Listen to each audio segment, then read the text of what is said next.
네, 보신 것처럼 제주는 특별자치도가 된 후 외형적으로 크게 성장했습니다.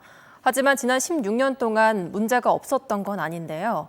이어서 모재성 기자가 제주특별자치도의 역기능을 취재했습니다.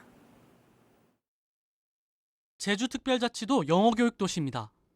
국제자유도시 추진을 위한 동북아시아 교육의 허브가 되겠다는 목표로 지난 2008년 개발을 시작했습니다. 유치원과 초중고가 모두 통합된 형태인 4개의 국제학교를 유치해 현재 4,500여 명의 학생이 다니고 있습니다. 영어교육도시 특례가 적용되면서 기존의 초등중교육법과 사립학교법 등의 예외가 되면서 가능했습니다. 학교장의 자율성을 보장을 하고 있습니다. 학교 운영에 있어서 이제 지도감독기관이나 지자체 이런 것들의 간섭을 최소화하고 최대한 자율성 있게 운영할 수 있도록 하고 있죠. 제주특별자치도 출범 후 영어교육도시를 비롯해 프리미엄 아울렛과 신화 역사공원, 헬스케어타운 등 굵직한 투자 유치에 연이어 성공했습니다. 관광자원 확충으로 매년 1,000만 명이 넘는 관광객이 제주를 찾고 있습니다. 하지만 출범한 지 16년이 지난 제주특별자치도는 과연 이름처럼 특별해지기만 했을까요? 사람과 돈이 몰리면서 경제 성장은 이뤘지만 도민들의 삶은 그대로, 아니 오히려 전보다 못해졌다는 말도 나오고 있습니다. 치솟는 땅값에 원주민은 삶의 터전을 빼앗겼고 차량이 늘어 곳곳에서 교통체증이 빚어지고 있습니다.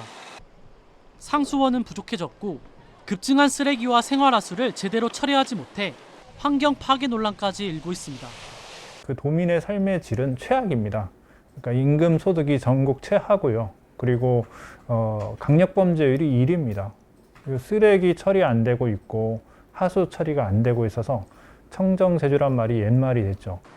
행정체제 개편도 논란입니다. 효율성 강화를 위해 4개 시군을 2개 행정시로 통합하면서 부작용이 생긴 건데 시장 임명권을 비롯한 대부분의 권한이 광역단체장에게 집중돼 제왕적 도지사라는 비판이 끊이질 않습니다.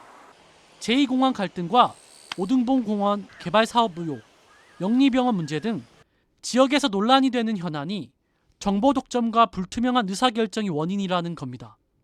민선 8기 오영훈 지사도 이 같은 문제를 공감하고 있어 제주만의 색깔을 담은 제주형 기초자치단체를 도입하겠다고 공약했습니다. 제주의 특성에 맞는, 제주의 여건에 맞는 기관 구성 형태가 어떤 것일까? 우리가 스스로 모델을 개발하고 그것을 제도화시키면 되는 거죠. 법률의 근거 조항을 만들어내면 되는 거고. 제주특별자치도가 외형적 성장도 있었지만 지역민의 삶의 질 외면과 또 다른 형태의 권한 집중 등의 문제에 직면했다는 점을 강원도가 반면교사로 삼아야 할 것으로 보입니다. 지원 뉴스 모재성입니다.